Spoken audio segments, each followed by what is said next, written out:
Good afternoon, everyone. I'm Lynn Videcka, Dean of the School of Social Work at the University of Michigan, and I want to welcome you to one of the school's events celebrating the MLK Symposium, Martin Luther King Symposium. I'm honored to greet you today, and I've been asked to say a few words about Dr. King, and I'm not going to relate his biography to you, but I'm going to tell you from a distance because I never had the honor to meet him in person, but what he meant to me. So I was a teenager when Martin Luther King began his revolutionary and world changing advocacy and action to advance civil rights in the United States. And I do believe Dr. King in the 60s was one of the influences that inspired me to come into social work. And I remember admiring back then, and still admiring today, the way that his goals, he articulated clear goals. He articulated a peaceful protest approach, but he articulated not stepping back, even moving to civil disobedience for in support of reaching goals of civil rights, yet at the same time never crossing into violence, although violence certainly beset him in many circumstances. So when I arrived at the University of Michigan a year and a half ago, it was so wonderful for me to see the great tradition that this university has in honor of Dr. King every year. So many universities are off, take a day off, and may have some kind of event. But our university has the proud tradition of devoting ourselves to study and reflection, not only on Martin Luther King's birthday, but for weeks and even months after his birthday, where we're reflecting, we're learning, and we're thinking about how we can carry on the legacy of this transformative man. And if any of you have ever seen my weekly Friday newsletter or the MSW newsletter that comes out every other week, you might note that I often quote Dr. King, and I do find to this day deep inspiration in his words, as so many of the rest of you do as well. And I'm just going to close with reading the quotation that I selected on January 5th of this year. And to me, this really communicates what Dr. King stands for and his prevailing philosophy and view of people. Darkness cannot drive out darkness, only light can. Hate cannot drive out hate, only love can do that. So in honor of Dr. Martin Luther King, I am pleased to be launching our symposium today. Welcome. And I will now ask Larry Gant to come to the podium.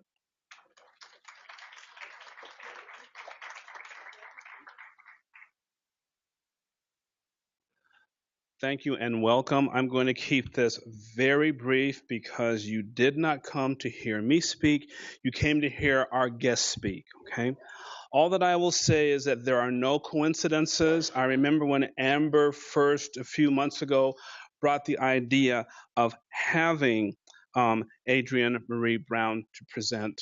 She said, by the way, her book, Emergent Strategy, is embedded and based in a lot of ways on the work and the writings of Octavia Butler. Now, anybody who knows Octavia Butler, that's awesome. She is and was one of my sheroes. I remember in 1978 when I was going through a difficult time in my life, I was looking for something, a book that would help me survive.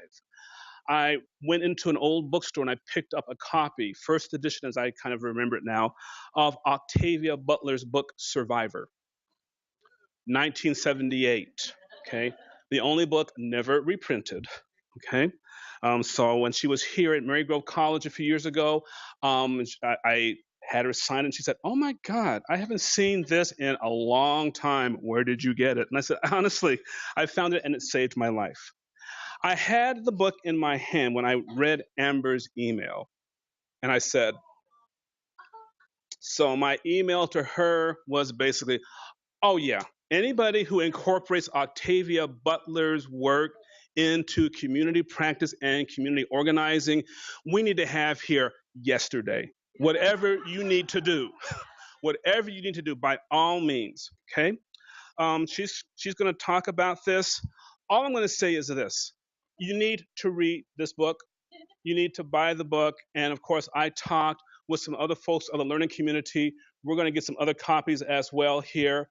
All that I will say is that I don't impress easily. This book is going to be used in my community organizing classes, in my SEED mini course, in my social media social justice course, because it is powerful and it is transformative. Okay, um, it's a change making book written by a change agent. Adrienne Maree Brown is the author of Emergent Strategies, Shaping Change, Shaping Worlds, and is the co-editor of another amazing book. Okay, when Octavia Butler passed, I moaned and groaned and said, "Oh my gosh!" Girlfriend and her collective went up on that. They wrote the damn book, Octavia's Brood: Science Fiction from Social Justice Movements. Okay, she is a writer, social justice facilitator, pleasure activist. We're going to talk about that. That's very cool. All right. Healer and doula living in Detroit. You need to check out her website. Awesome. She attended the Clarion Sci-Fi Writers Workshop and the Hedgebrick Writers Residency in 2015, and Voices of Our Nation in 2014 as a part of the inaugural Speculative Fiction Workshop, which basically means that some of us who are folks of color are going to be here in the future. Okay, she was a 2013 Kresge Literary Arts Fellow, and hang on to this: she's a 2013 and 2015 Knights Art Challenge winner. She wrote and generated science fiction in and about Detroit. She was the Ursula Le Guin Feminist Sci-Fi Fellow and a Sundance Time Warner 2016 Artist Grant recipient. Okay, I bring you Adrienne Maree Brown. Okay.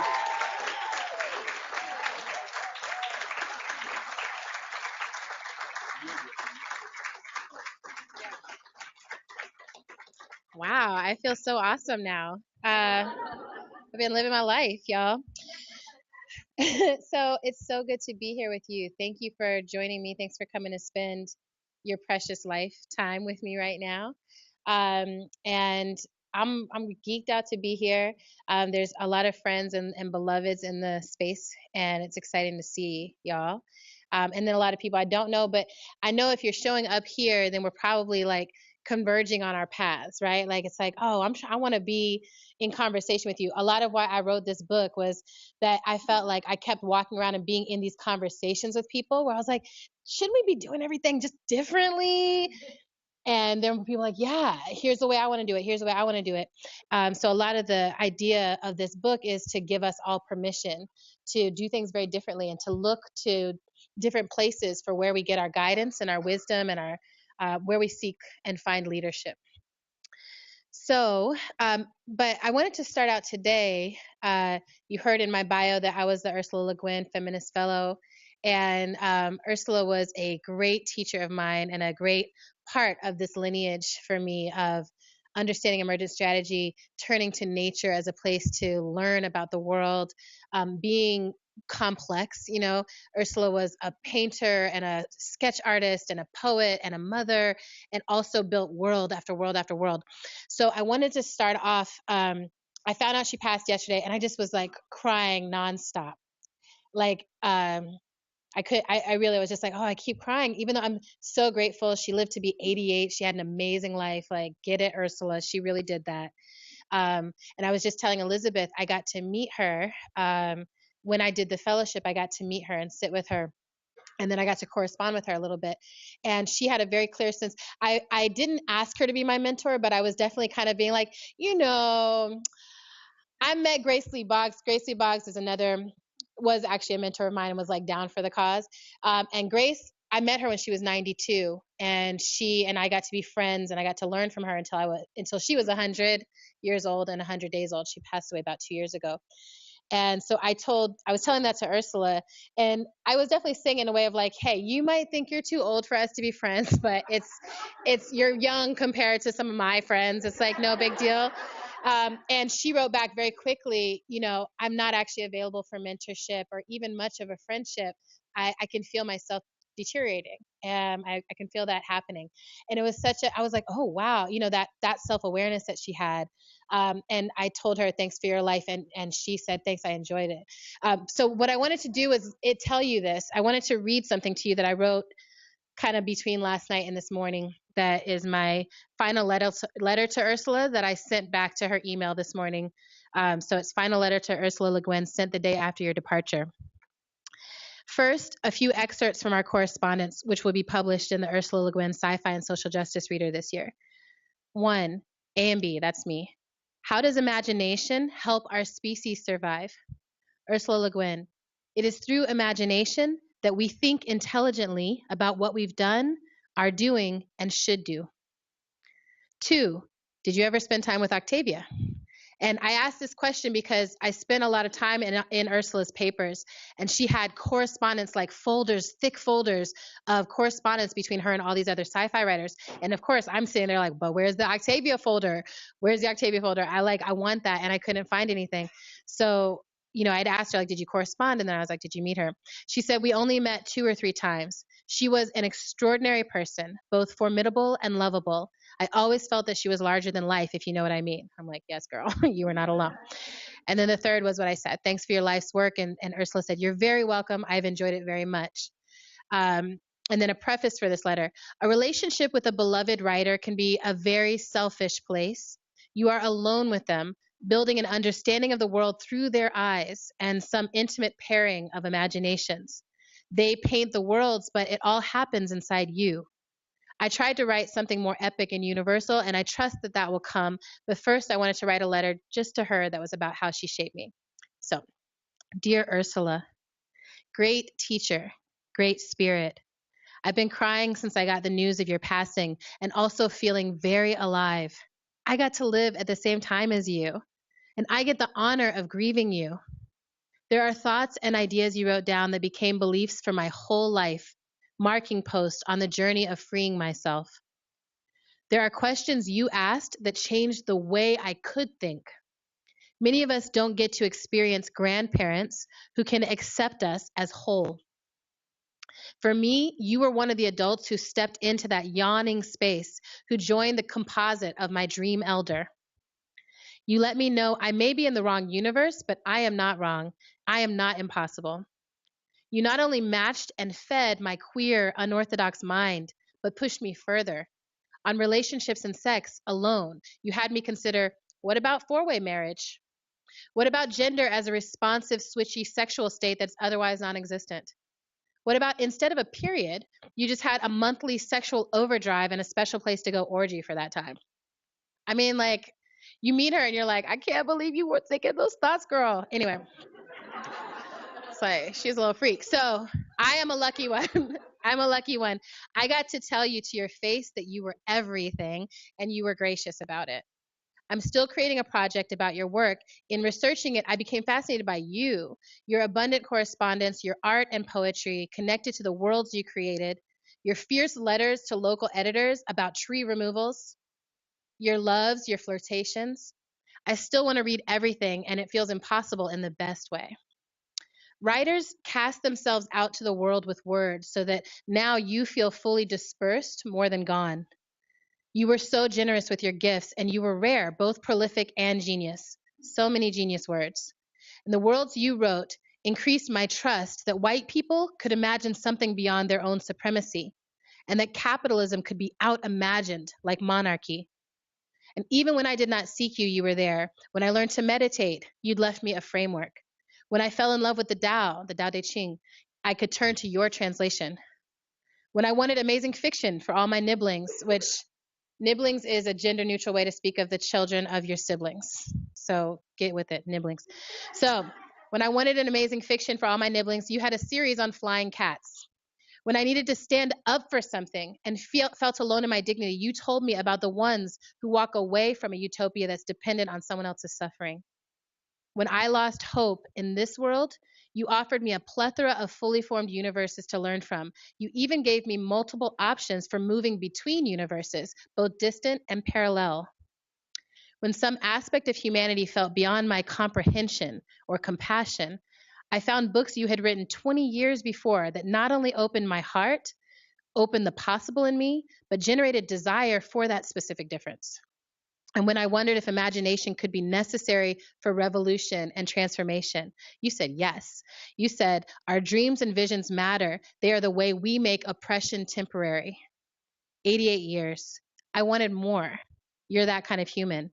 Even as I sit in my grief for you, you guide me. You remind me that you are not absent, but complete. And one of her quotes, true journey is return. Love, AMB. I offered that both because I'm like, we're not going to have this talk and not bring Ursula all up in it because that's just what's happening today. But also because I think it's so important to find teachers and to find lineage, lineage that matters to you. So I was definitely raised in a Christian and, household with grandparents who, like I mentioned in this, didn't quite know what to do with me. I had white grandparents and I had a black grandmother. My black grandmother, she got me, she understood me, but she passed when I was 9. And I was left with my white grandparents who were, racist white Southern Christian people who were like, we don't know why our daughter went and did this to our family, right? And now you have these black grandchildren. And then I doubled and tripled down on the harm because I was like, I'm not just black. I have tattoos. I don't just have tattoos on my black body, but I am queer. I'm not just queer. I like dating multiple people at a time. I just kept going and going. Every time I came home, I was just like, guess what? I'm sinning in another new way.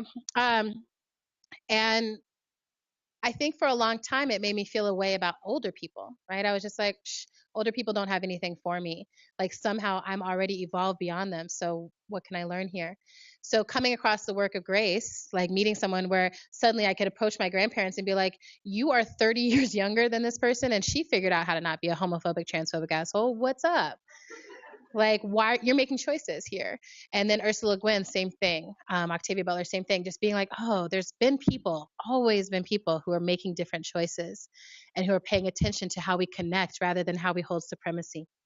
So find teachers, find people who blow your mind and open your heart and who you can't stop reading, and give yourself to them. And it doesn't mean you have to give yourself in person, or it doesn't mean you have to give yourself in a working way, but give yourself room to consider those ideas and let them interact and grow your own ideas. All right. So we're here to talk about emergent strategy. And I want to share, I've been doing not a lot of talks about this, and I'll say that's been on purpose. Part of what I realized when I was creating this was that I was like, I'm not making this up. I'm not making up emergent strategy. How many people in here have read Octavia Butler's work? First of all, just any of her work. Okay. And then of those who've read her work, how many have particularly read The Parable of the Sower? Okay, great. So for those who haven't, I'll just share a little bit. This is, I think, the most important text of hers to read right now. I think all of it needs to be read in general, but she wrote about a near future. We're coming up into this period, so it's like 2024 when stuff starts really popping off in that universe. But the protagonist who's kind of creating and leading that has already been born basically in the time zone that we're in now. So I'm like, every time I meet someone who's like 12, I'm like, I was like, if you have a whole religion inside you. So this protagonist is a young Black woman living inside of a gated community in it's Robledo, California. And so it's down near LA, Pasadena, which is where Octavia grew up. And when we meet her, she's 15 years old.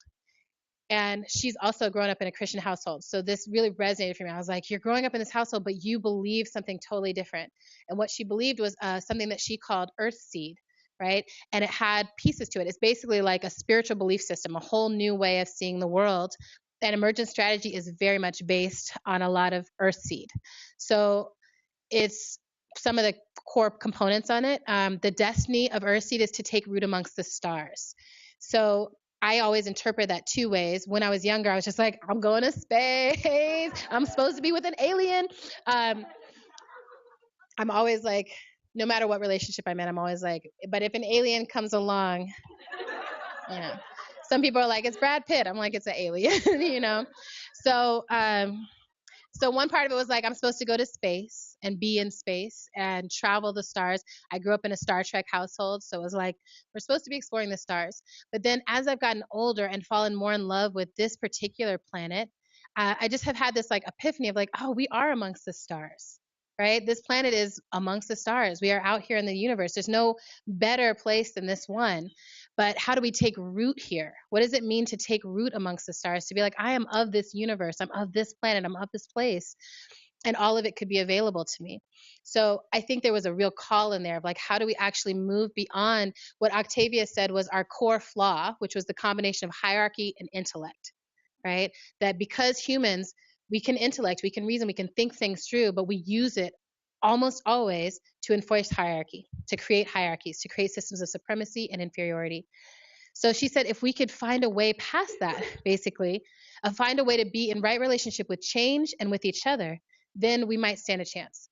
And that piece, so one of her core quotes of the book that's actually, I've got tattooed down my arm in one of my more sinful moves, all that you touch, you change. All that you change changes you. The only lasting truth is change. God is change. I love these words because most of us, I came up as an organizer activist, very much on the like, everything I touch, I change. I got to change everything. I would come up with campaigns to change. I could look at anybody and be like, here's what needs to change about you, right? But that second line is crucial. All that you touch, you change. All that you change changes you. You can't try to just change white supremacy without getting shaped back in some way, right? We feel this right now for most of us living in this capitalist paradigm that we might be anti-capitalist, we might want a different way, but we're inside of it. I just bought these shoes. Did y'all get to see? I mean, these are amazing shoes.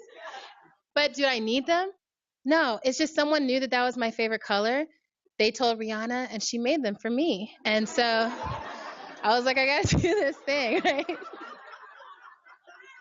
I feel like that's how capitalism works though. It's like you look and you're like, oh, something is made for me. I have to have that thing, even if I have no money. Um, so, but we get sucked into these systems. And actually, bouncing back to Ursula Le Guin, one of her stories that I think you should all read if you haven't is called The Ones Who Walk Away from Omelas. And it's a short story basically about a total utopia. But at a certain age, I think it's 16 or 18, everyone who lives in that utopia gets taken to this dungeon where a little child is kept imprisoned. And you learn that the entire utopia can only last as long as there's a child being held in that way, right? And so a lot of people say, okay, well, that's how it is. I'm still going to live here, ride naked horses, right? That's how her utopia worked. Everyone's are different. And then there's ones who walk away. And I thought when I read that, I was like, I'm going to be one who walks away. And I want to figure out all the time, like, how do I do that? And I think it goes beautifully with Octavia's work. So what happens in the parable, as I was saying, you have this character. She's like, I have this other destiny. And she's living in this gated community with her Christian father, Christian household. And she's like, what do I do with this destiny that means something different? It means we're not just supposed to live behind these walls and try to protect a smaller and smaller and smaller set of us, which is currently what's happening, right? It's like, oh, to be safe, we need borders, we need walls, we need passports, we need lines, we need sniffing dogs. The other day I went to the airport and I almost missed my flight because they're like, we have these dogs who are going to come and sniff you. And I travel all the time and I get snarky with the TSA because have you ever noticed that you go through the security line and then at the end they're like, okay, you're good. And I'm like, yeah, I know that. I wasn't a terrorist when I walked in here. You guys are the ones who are doing all the things. But anyway, it was just like this moment of like, oh, that's how we live now, is we just think everyone is a terrorist. Everyone is a danger. Everyone is against us. And it's so interesting because the people who are thinking that are not the ones who are actually being terrorized every single day in this country, right? The people who are actually the victims of mass murders, mass shootings, all those things, that's not what's happening, right? So it all gets so twisted and we get bought into it. We get pulled into these systems. So there she is, 15 years old, living in this gated community, knowing that her destiny is actually to blast all that open and to belong to the planet, to belong to the universe, and to get in right relationship with change. And the community, of course, gets attacked. right? Because this is always going to be the relationship between the haves and the have-nots. Do you create a gate, and we will figure out how to tear it down, right? You try to hoard, we will come for that. That's always been the way. And for some reason, rich people don't get it. They're like, I know, a bigger wall. It's like, no, it doesn't work. We will go under, we'll go over, we'll go through. Because we are nature, we are organic beings. I just saw Star Wars. So I'm one of those Star Wars watchers who each time the new movie comes out, then I have to go back and watch all of it so that I can be prepared, even though I know everything by heart. But Yoda talks about that luminous beings are we, not this crude matter. And I love that idea that like humans at our best are light, are love. We can go through anything. That's what MLK understood, right? Like we can do whatever's necessary, but we get so scared. I think we get scared of our own power and what could come from that connection. Lauren understood that, the main character, she understood that at 15 years old. So the community comes down, and then she has to lead people to something like freedom, right? And they're on that journey, they're on that road. And I think that's kind of where we are now, is everything is falling down around us. I think our government is our government is literally shut down, right? It like just shuts down, and we're all just like, oh, okay. What does it mean if the government's, like my sister works for government, I like text her, I'm like, are you shut down? And she's like, no, like it just like things go on as normal. I think credit cards allow for a lot of this normalcy, right? Is that a lot of people are actually broke or super in debt, but because of credit cards, we can pretend like our economy is not totally failing. We can pretend like it works for more of us. Until you get too far with that debt, and then they're like, okay, now you're ours, you belong to us. There's a concept in Octavia's books called the company town, which is where it's like, oh, you can come and work for us and we'll take care of all your needs, but you're constantly building up a debt. And to me, I think of the company town as all of the US, right? You can come get an education. Yes, you should totally get an education. Okay? You should learn all kinds of things. How many degrees do you need? You need at least one to get a job. Who knows what kind of job you might be able to get? But now you are a degreed poet, a degreed social worker, a degreed whatever you are, right? You have a degree. That degree is going to cost you everything. Oh, you should also have a house. You should definitely live in a house that you buy and you own it. It's yours. But like I live in Detroit, you own the house, you never own the land, right? Eminent domain, they'll just come and take it. You'll still be a debt, right? No shame at all, right? So to me, that model of economy, the company town, give a little, take everything, that's what we've been living with, and we've gotten very used to it. And then sort of bring in the last piece, then there's people like me, like y'all, we're trying to create change inside of all these paradigms. But all of our systems to create change rely on the very same systems that are causing the oppressions. So I ran an organization. I was an executive director for 5 years. It was a badass organization called the Ruckus Society. We trained people in doing nonviolent direct action and civil disobedience. And I'm still on the board. They're still incredible. Almost every direct action you can think of that's happened in the US for the past 5-10 years, Ruckus has helped support or train in some way. Standing Rock, Black Lives Matter, all of it. And the whole time I was working there, I was like, oh, a huge part of my job is meeting with the extremely wealthy and trying to make a case for the kind of change that I want to make, and getting them to give enough, just enough, that they get the tax write-off without actually having to change any of their practices or behaviors. And that's how philanthropy, right? Probably philosophy too, y'all. All these uncovered rocks, but that's how philanthropy is set up, right? It's designed to make the very wealthy feel some peace, but it's not necessarily designed to ever create radical change, systemic change. And so then what do we do, right? How do we look at each other and say, it's our job to do this? So all the best answers I know of so far are in this book. And I told people that I could have called this book And So Far, I think, because it really is, like the whole writing process of it was just like, oh, and this, and this, and this. And I think if I'd give myself another 10 years, I would have just kept adding and writing more things. And I'm kind of glad I stopped myself, because it allows there to be some rudimentary pieces that you can really grab onto. So the thing I always tell people, especially busy folks like yourselves who are students and trying to live your whole life, is the cheat sheet of the book. Are you ready? So the cheat sheet of this book is on page 15. It's it's basically the page with the least words on it of the entire book. This is the whole book. All right? This is everything you need to know. So Octavia said this: all successful life is adaptable, opportunistic, tenacious, interconnected, and fecund. Understand this, use it, shape God, right? So I had been working on emergent strategy for a while, and then I went back and was reading Octavia. You know, I've read her work maybe 100 times in my life, and I was like going back, and I was like, oh, it's all in this quote. And I was like, oh, fractal. So I want to break down each of these elements, right? All successful life is fractal. Everything is fractal.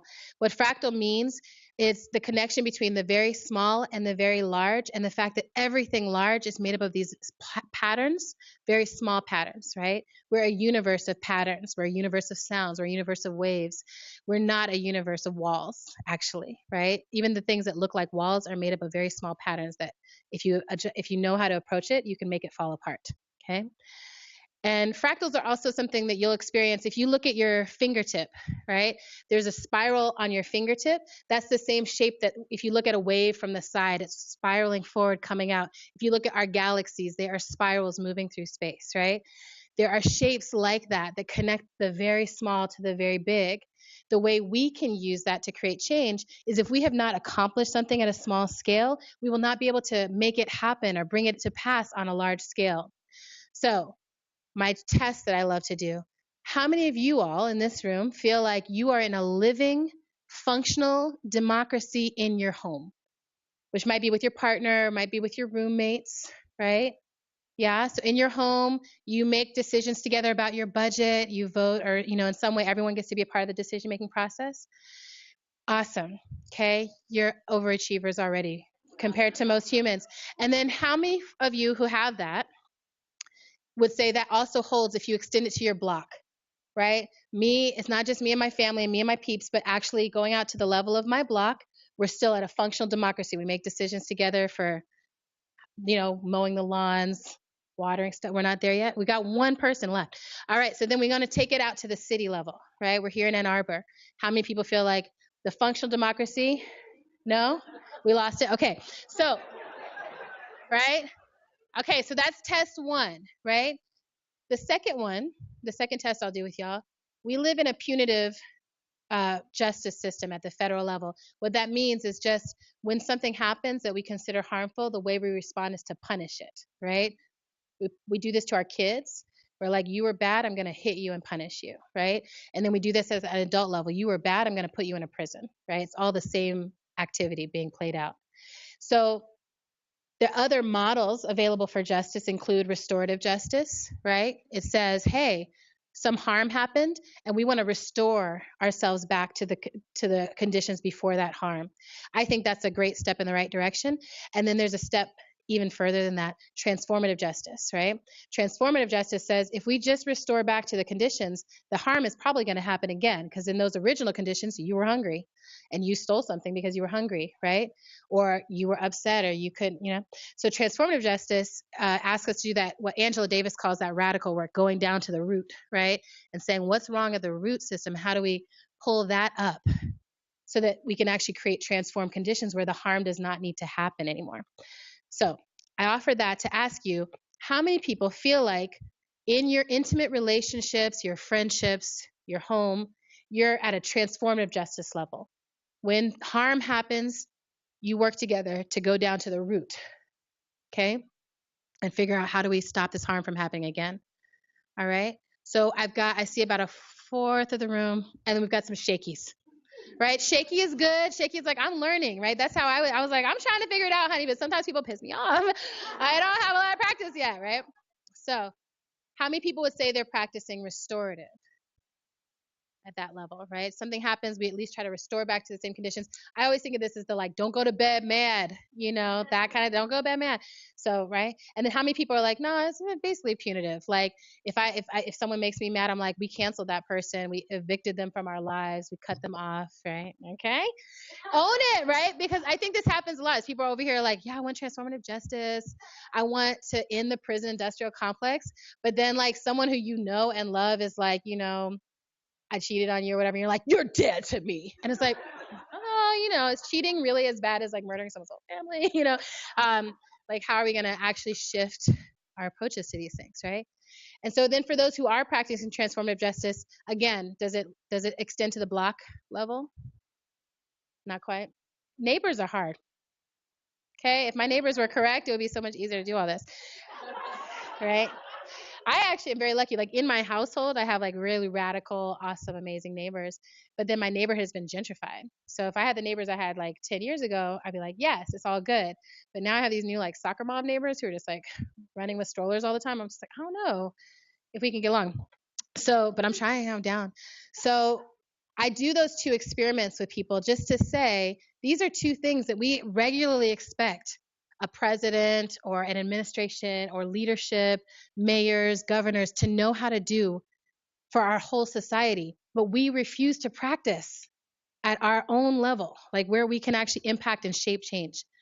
And I tell people this a lot. I think we get really overwhelmed because it's overwhelming. When you look out at the world and you're like, our whole species is going to die. That's a legit, that's a logical conclusion, right? It's just like between the nuclear war, the climate change, Twitter, like we're not going to, right? I mean, Twitter is now like a war, a battleground. Like things can get said on Twitter that we're like, oh, now it's China. I mean, what? Like it's not a game, right? That's another landscape. It's another territory. And we have not been approaching it that way. But it's like, oh, this is a territory. We are either part members, citizens of that territory or not, right? And you might say, oh, I left the territory of Facebook, but I'm over here on the territory of Instagram. I'm figuring it out, right? But so we talk about these things are like these massive systems. And a lot of times we get overwhelmed because we're trying to think about and operate at that level. And so a lot of times I tell people, can you bring your attention down to the level you can actually touch, the level you can actually shape? And can you get aligned with yourself and in right relationship with the way you want to see things happen at that level? Because I think if we all did that, or if more of us did that, tipping point, 20% did that, I actually think we could shift society in a transformative justice direction. I think we could get viable experiments in socialism, democratic socialism, cooperative economics, other things. But it means we would have to practice, right? You'd have to tend your own garden before telling everybody how they're going to do food justice, right? So, yes, okay. This is why I have plants now, y'all. I mean, I have lived a plantless life, and now I have 5, 6 little plants that rely on me. And I don't think I'm doing it right, but they are alive, and we talk to each other. And I have them all together. Like, I'm just like, you're all here together. You reach out and touch each other and be friends. So fractal, right? I'm like, I'm a plant body. I'm a living being. I need air and water. I need to be, cared for. I need to care for something. And then we can create a society that is built on blocks of care rather than blocks of fear. Yeah. See how we're doing on time. We're doing so great on time. Time is like nonlinear anyway. So adaptive. I won't say a ton on this. I think this is probably the one that most people understand. Like, oh, change. We got to be better at changing. So how many people would say like, if a change comes, you dropped your keys down a grate or something, right? Change happened. How many of you feel like I'm good with change? I respond really well. I'm the one who responds well in my community. Yeah, you're a few people, right? I am very good at changes that I want to see happen, right? I'm like, I love the way I changed the couch in the living room. This is great. I hate changes that anyone else comes up with, right? And I have to really, I'm like, no, that's a nice way to do the couch too. We'll leave it there for a month. But I think it's really important to figure out like, oh, what's your relationship to change? And then inside of that, how do we not just be reactive? So there's a real distinction between being like, I'm adapting all the time to whatever happens. Then you're just like spun around. How do you instead be adapting with intention, right? There's something I want to see happen in the world. There's something I long for. And so when I adapt, I still have my orientation on what I long for. So in nature, right, so much of emergent strategy is really about learning from nature's operating systems and letting ourselves become part of it again, because we were once. Like, how do we get back there? We see flocks of birds. I just saw some as I was walking over here from where I parked. So birds are migrating south. And if a storm comes and knocks them off 200 miles east, they're not just like, well, I guess that it's winter in New York this year. They're like, no, we still have to get to Mexico, right? That's our survival depends on getting to Mexico. We still got to go that way. We have to adapt. We have to find new water systems. We have to find new air flows. We have to take care of each other because the journey is going to be a little longer, right? So to me, that's what I mean by adapting, right? How do we get adapting? How do we start adapting in ways that allow us to still, for us, evoke our humanity, still be loving, still be really kind? How do we adapt in ways that make sure we all have enough to eat, have enough water? I'm getting super obsessed with water. I think if you live in this entire Michigan area, that should just be your obsession. I gift you an obsession. Because Flint, I mean, we are in the freshwater hub of the world. And right now we've had some water battles, but I don't think we're anywhere close to what we're going to deal with when people start to realize, like, LA has no water. Detroit has so much water, right? I'm like, we might not have the ocean, but we got the beach that matters. It's really a precious place. A few years ago, I was sitting at Grace's house, and there was a group of Japanese developers who had come through, and this is all kind of coming through. They had come and they'd bought up a lot of land, bought up spaces, and folks were like, why? And they're like, you'll understand in 30 years, right? Like, we have to be like, oh, how do we adapt it with some intention? What do we need to own, and what do we need to build up, and where do we want to build up, right? So adaptation. The next is nonlinear and iterative. And what that means is it's two different things. Nonlinear, right? I think most of us understand nonlinear in our love life. So I'll say this. There's you, there's your person of interest, right? And in the movies, what happens is you're like, oh, you're amazing. No, you are. It's a little complex, but you're amazing. Let's get married forever, right? That's the whole story. But in real life, what happens is you're kind of hot. Yeah, I'm married. Okay. Oh, you're kind of hot. Yeah, I'm divorced. Oh, I'm seeing 3 people. Okay. You're kind of hot. You are too, but are you an anarchist? Because I don't really. Yeah, no, I'm still figuring that stuff out. Okay, you go around, and then finally you come back together, and you're just like, I'm tired of dating. um, you want to lock it in or what? Game of Thrones on Sundays? Okay, right? I see this all the time, right? There's people who are like wildly expansive and figuring out stuff, fantastical, right? So how do we learn about what do we learn about relationship, right? One of my great teachers, Ola, is over here, who taught me about liberated relationships and relationship anarchy, right? That how do we actually start to make the agreements that we long for in our relationships and understand that learning is not going to happen in a linear way. You and another person are not going to learn at the same pace together. You and a community are not going to learn at the same pace together. Just because you are all doing a book club doesn't mean you're going to learn the lessons at the same time, right? So if you understand that nonlinearity, you can kind of get in that rhythm. I talk about Detroit, like when Detroit rappers have this hip hop, this rhythm that's almost off, but it's not, right? So if you learn how to listen, you're like, oh, that's funky because it's like almost off, but then you're like, oh, it's still on, right? So that nonlinearity to me feels like that kind of Detroit hip hop. But then there's iterative. Iterative means what we do again and again and again and again.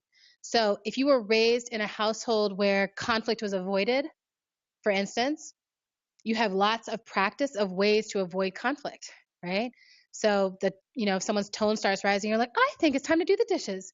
That's what it was in my household. It was just like, you could do the dishes anytime. There was always a dish to do. And even if there's not a dish, you can like arrange stuff in the kitchen. Have you ever done that? Just like, right? Just like, until your anger has dissipated into the dishes, you can just get it out, right? But I lived in a conflict avoidant household. So I've had to practice. First, I had to practice saying in real time that I was kind of like mad about something. Like I could yell it, like it was like so hard to get it to come out. And then to say no, right?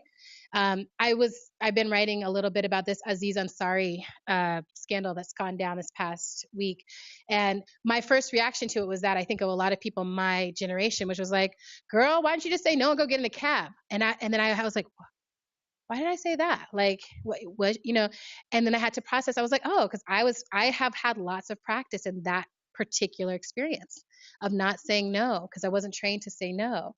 I didn't know how to say no. So I didn't even, like, in the story, the thing that broke me, if y'all read it, the thing that broke me was there's a part in there where she wants a certain kind of wine and he gets a different kind of wine and she just doesn't say anything. And I'm like, oh, that's the moment. Like, that's actually the essence of the whole thing, is that so many of us are like, I don't even know how to tell you.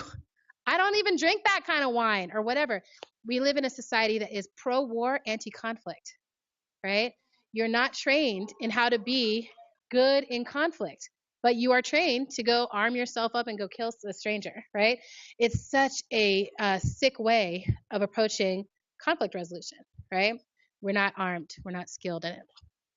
So that iterative thing, if we want it to work, it means we have to figure out what do we want to be practicing that's different from what we were raised to practice, if what we're raised to practice is not going to get us free. Yeah.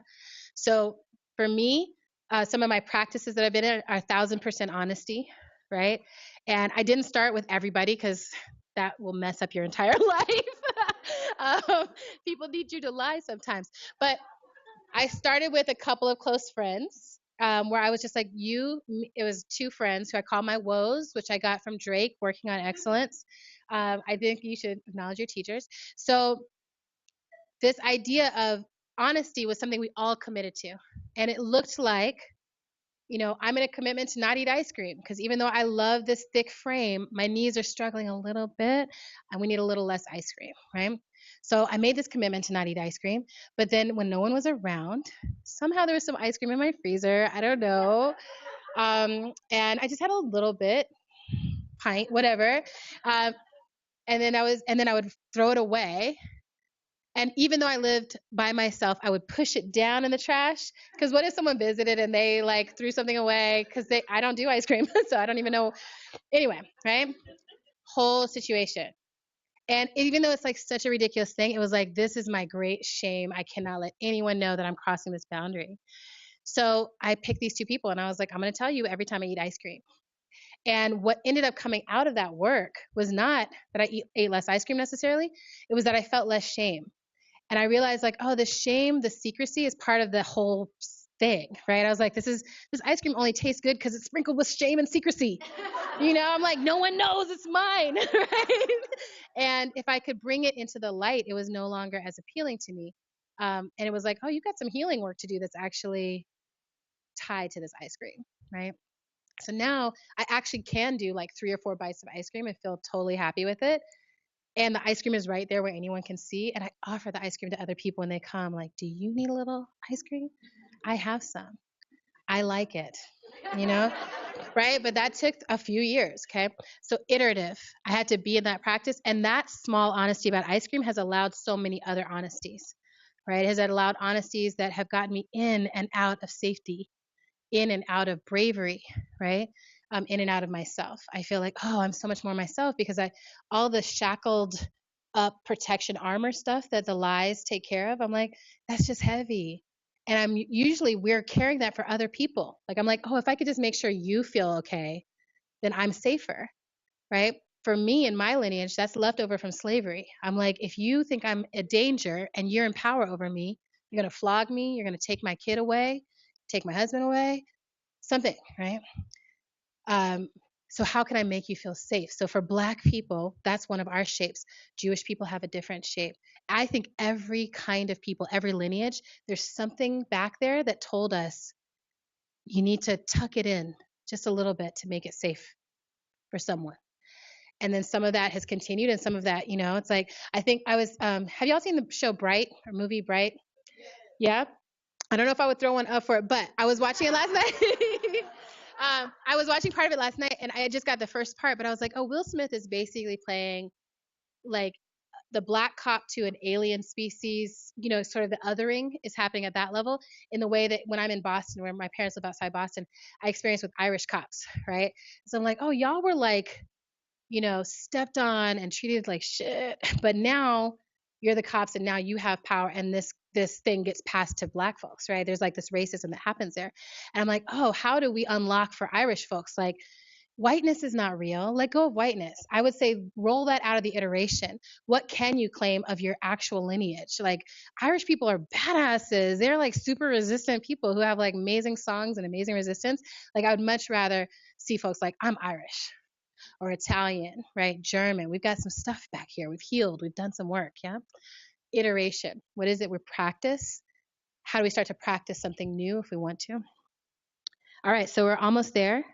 We already talked about transformative justice, so I'm not going to cover that part again, except to say, throw it in your iteration. Figure out one person with whom you will practice transformative justice. Do that for a year. Then add another person. Do that for a year. Or find one organization or one group collective that you're a part of and say, can we experiment with transformative justice here? What would it look like? And think small. Like, what are the small conflicts? You know, you're like, Lucy always gets to pick the book. And it fucking pisses me off. Or where we go to the restaurant or whatever. You know, pick the thing. Yeah. Pick the thing that's like small and you can actually do some work around it. It doesn't always have to be like she stole my computer, right? Like those are more extreme situations. Yeah. The next one is interdependent or decentralized. So this one is just a 101. Capitalism teaches us to be independent, isolated, individuated, I, and to be centralized, right?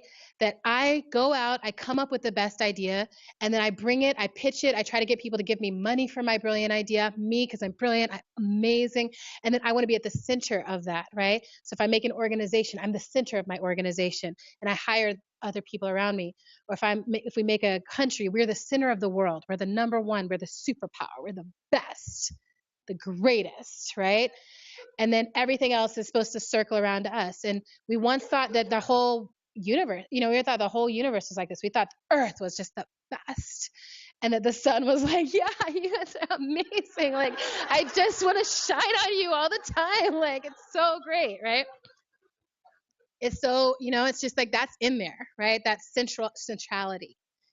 And then we look at what are the species that are proliferating right now on the planet. And it's not the lions, it's not the tigers, it's not the bears, right?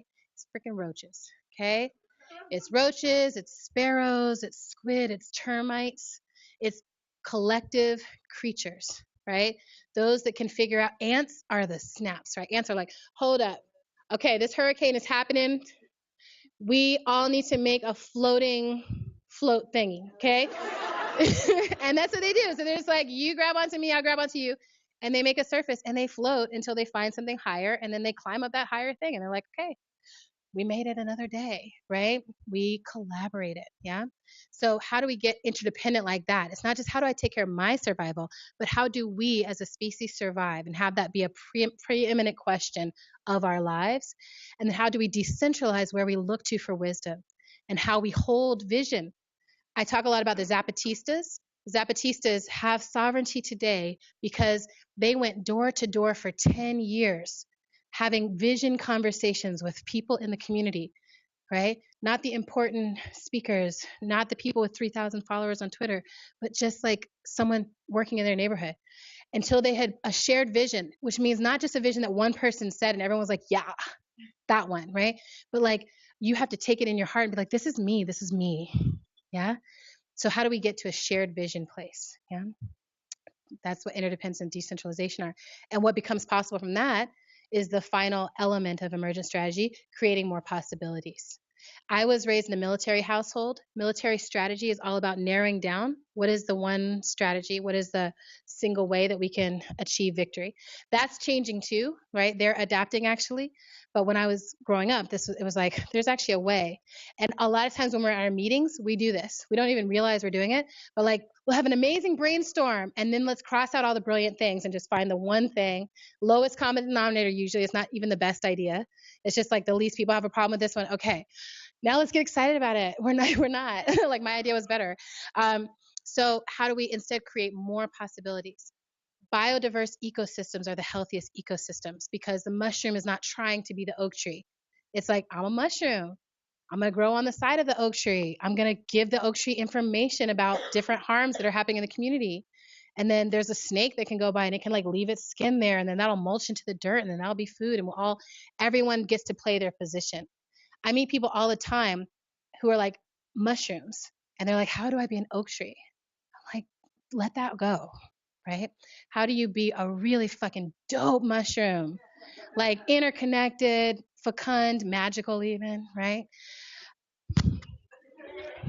You just can't talk about mushrooms without telling the truth. So, those are the elements. The other cheat sheet is on pages 41 and 42. There are principles, and these are from people like Bruce Lee and Rihanna and Taj James from the Movement Strategy Center. But these are some principles for how you can put it into use. This is what we'll be looking at in the workshop a little bit. So I'm not going to cover it here for those of you who come to the workshop. Otherwise, you just have to read the book, tell a friend. Amber, is it Q&A time now? Q&A time. So Q&A. That means technically you're supposed to ask questions and I give answers, but I want to let you know we don't have to hold it that way. If you have some answer that emerged as you were listening, you can spit your answer. I don't mind. Or if you just have commentary, and I might not have answers for everything. I'm only 39, so I'm still learning. But if you have things to say, by all means, let's talk. Okay. You know how to use the mic? See? You're like, you're like, honey, I want to tell you. I like how you did that. That wasn't shady at all. You're like, I know how to turn it on.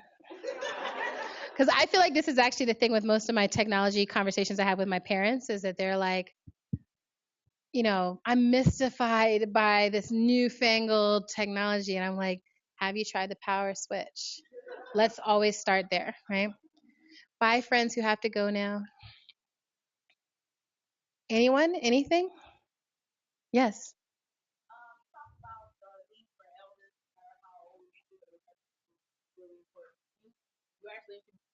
I'm good. Okay. Tashi's good. Mm-hmm. Yeah, I got you. I met Tashi when, what's your pronouns right now? She. So I met Tashi when she was a baby. You were so young. I know. I'm like so excited to see you growing up and in school and everything. You're like doing your thing. Who would have thought? I'm very excited.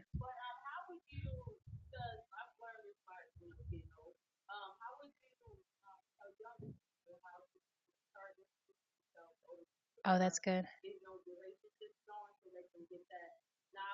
Yeah.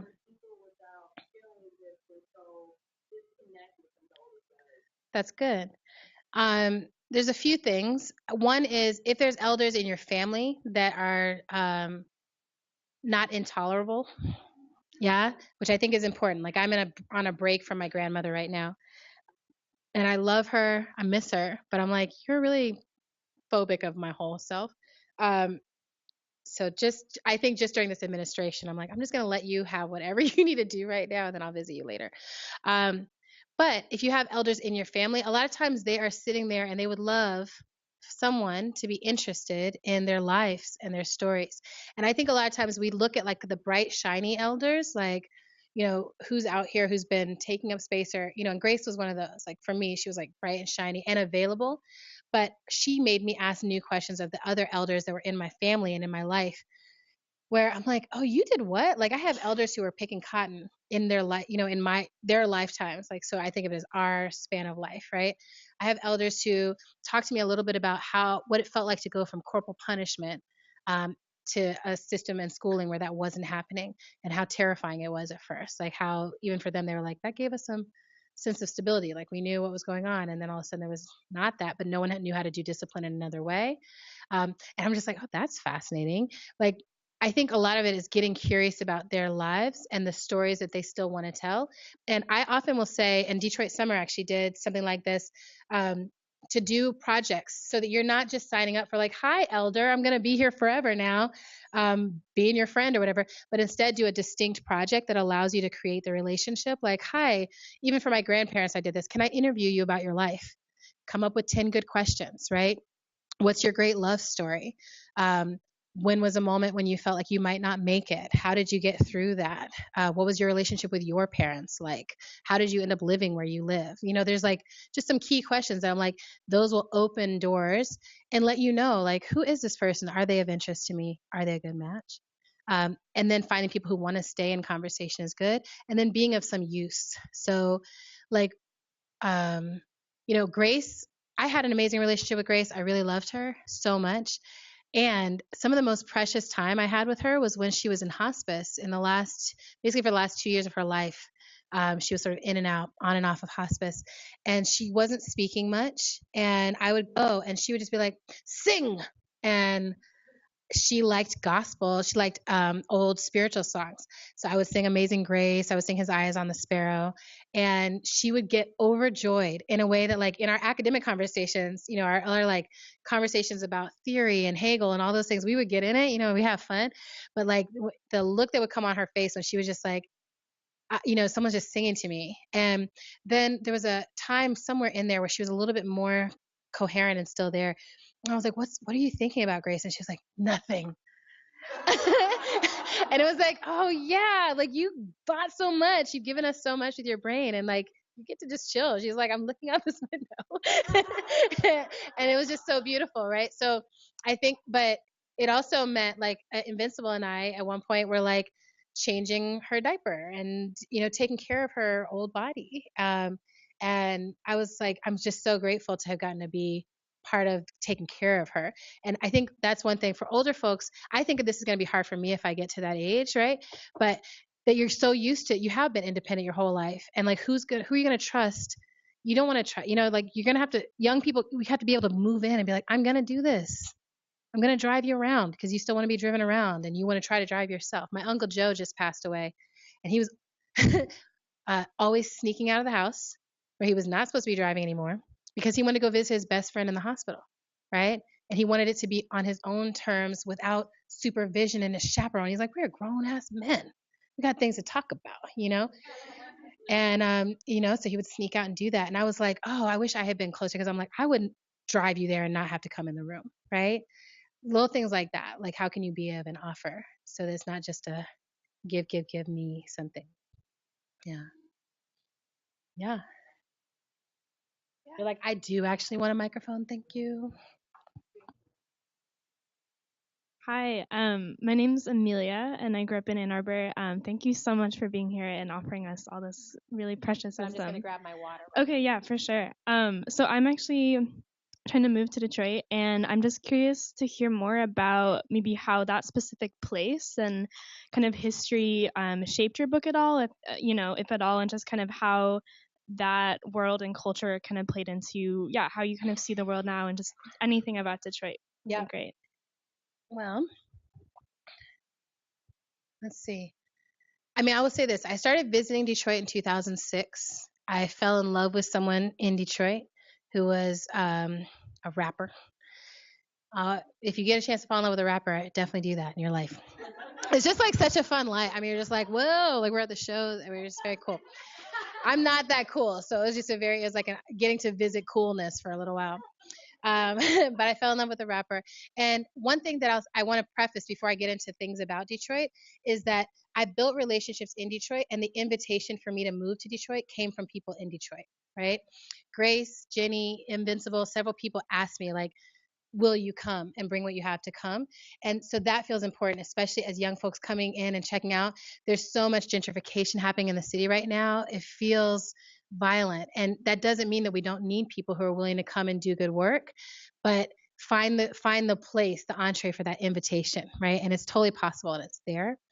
And that's something that the city taught me. And then I think the city taught me so much that this year I'm actually doing a series of trainings on emergent strategy, all in Detroit, because I want people to meet Baba Malik and see D-Town Farms. And I want people to see the Grown in Detroit stand at Eastern Market. And I want people to see the Boggs Center and the Boggs Elementary School and like all these seedlings, Avalon Breads, which started as a resistance response to while Mayor Coleman Young was in office, and was like, you guys are just anti everything. And Avalon was, and so Grace and Jimmy and others were like, well, we'll make some stuff. We're not just anti, we have some stuff we want to grow. And they started these lesbians started this little bakery, and now it's like blowing up and reselling all over the place. They're in Whole Foods and all these other places, right? I'm like, you can get it at Avalon, So for me, it feels very important that people come and see that even though it's not the top shiny stories that people are seeing about this new Detroit, the only reason there is a new Detroit is because there were all these people who sustained and cultivated and grew the seeds of Detroit. And I think this period will pass just like others do, and those people will still be there holding tight, you know? So I think learning in Detroit, it's such an agricultural city that if I was to say, where do you start? It's like go work on a farm in Detroit and actually get your fingers in the dirt, get to know the land, the cycles of the land. And they're changing, like this weather, this warm, cold, freezing warm weather. It's just like, the earth is very pissed right now. She's like, y'all really do not deserve to be here yet. Like, I feel like on a species level, we're making a case for ourselves right now. Like, some of us are trying to make a case for ourselves. Like, I know everybody has been so messed up, but we still want to get back together, Earth. Yeah, so that's where I would say to start in Detroit, and um, to really ask people, how long have you been here? That's a great question. Like, if someone's like, I'm gonna tell you all about Detroit, I'm like, I can tell you a little bit. I got here in 2009. I'm still brand new, right? And I think I'll feel that way. Grace would say that. She's like, well, now I'm not from Detroit, I like, and like she was like, that's important actually. Like, there are people from this place that the only reason she was drawn there, that I've been drawn there, that other people, like, we flock towards something that is there and deep and strong. There's a place in Arizona called Sedona, right? And it's like a cosmic vortex of energy and healing. And I actually think that Detroit has that same kind of energy. Like, there's a massive salt mine underneath it. It's crystals, and it just feels like the fresh water and all this stuff. Like, there's something about Detroit that is not like any other city. And there's wild pheasants there, and it's just like a wild, amazing place. So I always tell people, like, you should definitely visit, but moving should be, slows. Yeah.